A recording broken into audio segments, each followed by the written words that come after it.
Después del susto de la devaluación sorpresa de 1954, del descabezamiento enérgico del alemanismo, de prohibir los Cadillacs de lujo, de aplicar un severo control de precios y de reactivar prudentemente las obras públicas, el presidente Ruiz Cortines consiguió a partir de 1955 el afianzamiento de la estabilidad política del país.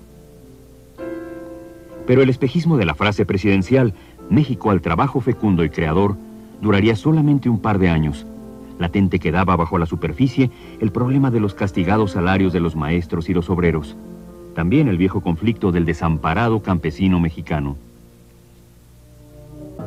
En 1955 se constituyó Telesistema Mexicano S.A., compuesto por los grupos de Emilio Azcárraga y Rómulo O'Farrill.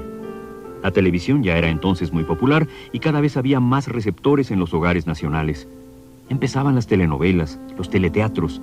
Se transmitían numerosas películas mexicanas de la época de oro. Ya no había lucha libre, pero sí el box televisado, cuyo héroe del momento era el Ratón Macías. Y por supuesto, los toros del domingo en la tarde. Contando ya con la añeja posesión de la XCW, la más poderosa de las estaciones de radio, Emilio Azcárraga Vidaurreta sembró en esos años lo que sería más tarde el consorcio de comunicación electrónica más poderoso e influyente del país. En pleno desarrollo estabilizador, Petróleos Mexicanos inaugura 2 enormes refinerías, una en Poza Rica, Veracruz, y otra en Azcapotzalco, Distrito Federal. Al rostro de la Ciudad de México le crece la enorme nariz de la Torre Latinoamericana. La recuperación económica festejada por el régimen ruizcortinista en esos años resultó menos sólida de lo esperado.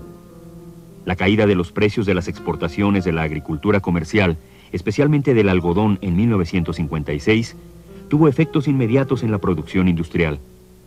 La gran mayoría de la población vio reducirse su poder de compra en artículos manufacturados.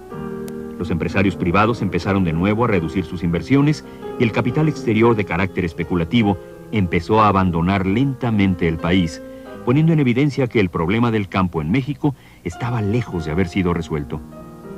Esta situación económica coincidió con una serie de circunstancias que favorecieron el surgimiento de líderes políticos independientes como Demetrio Vallejo, entre los ferrocarrileros, Otón Salazar, entre los maestros, y Jacinto López, entre los campesinos.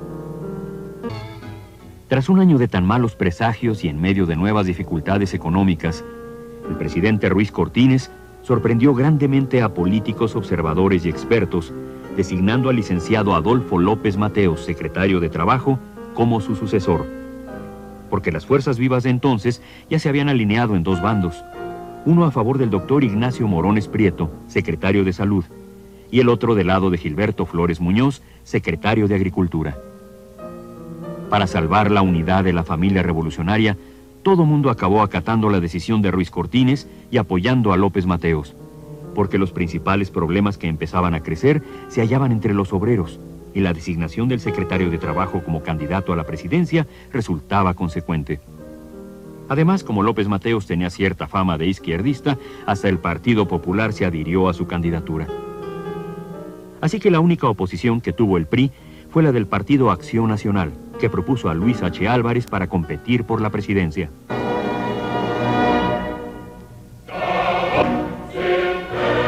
Desde principios de 1958, las invasiones de tierra ocuparon los titulares de los diarios.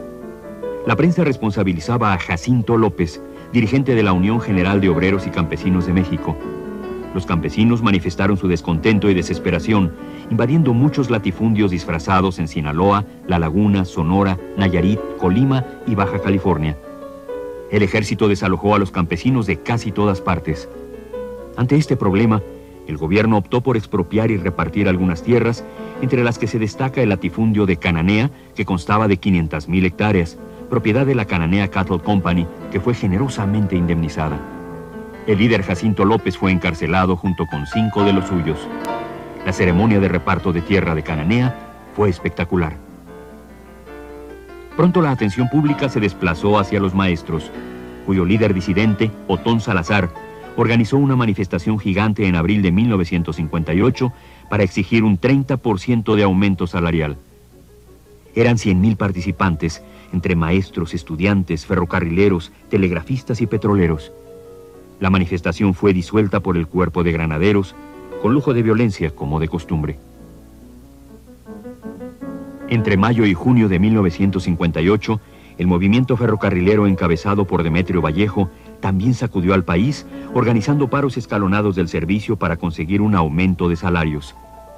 El 28 de junio se llevó a cabo una gran manifestación de ferrocarrileros en el Zócalo, que fue disuelta de manera violenta una vez más por los granaderos y el ejército. Ante la inminencia de las elecciones presidenciales, el gobierno hizo algunas concesiones para apaciguar a maestros y ferrocarrileros. El candidato del PRI, Adolfo López Mateos, obtuvo un triunfo absoluto y en septiembre se convirtió en presidente electo. Resuelto el asunto de la sucesión, el gobierno se endureció nuevamente. El 8 de septiembre de ese año reprimió con lujo de violencia una gran manifestación de maestros y Otón Salazar fue a parar a la cárcel. La influencia de los Estados Unidos se deja sentir con fuerza en la segunda mitad de los años 50. Pero ahora se trata de las primeras manifestaciones de la contracultura norteamericana. El llamado rebeldismo sin causa y el rock and roll marcaron profundamente a muchos jóvenes citadinos de clase media que se rebelaban ante la rigidez y la intolerancia de una sociedad vacía, cuyas metas visibles eran el culto al dinero, al éxito social, al estatus y al poder. Los jóvenes no emergían como una fuerza especial en la vida política. Lo único que querían era desarrollarse en un ambiente moral y cultural menos opresivo. Lo que reclamaban era simplemente que los dejaran ser. Yo no soy un rebelde sin causa. En diciembre de 1958 asumió la presidencia el licenciado Adolfo López Mateos en medio de una intranquilidad social bastante elevada que se debía a la insuficiencia de los salarios de capas importantes de la población y a nuevos signos de inestabilidad económica. El problema político más agudo al que el gobierno de López Mateos tuvo que hacer frente durante los primeros 3 meses de 1959 fue el de los ferrocarrileros, liderados por el chaparrito y picoso Demetrio Vallejo. Además, había conflictos laborales con electricistas, petroleros, mineros y telefonistas, algunos de cuyos sindicatos apoyaban las demandas de aumento salarial de los ferrocarrileros. El emplazamiento a huelga nacional de ferrocarriles en pleno movimiento de vacacionistas en Semana Santa culminó a fines de marzo con el arresto de Demetrio Vallejo y muchos de sus seguidores y con un fulminante plan de despidos de miles de trabajadores ferrocarrileros en todo el país.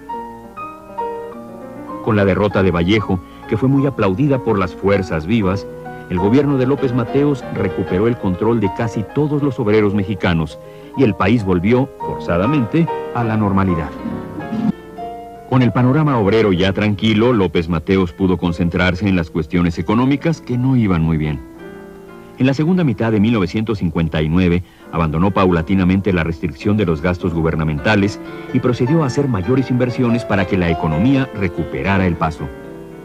Pero a pesar de la prudente reactivación económica del gobierno, la iniciativa privada prefirió seguir conteniendo sus inversiones a causa de los discursos agrarios de López Mateos y porque el gobierno vio con buenos ojos el triunfo de Fidel Castro y de la Revolución Cubana, que ese año llegó al poder.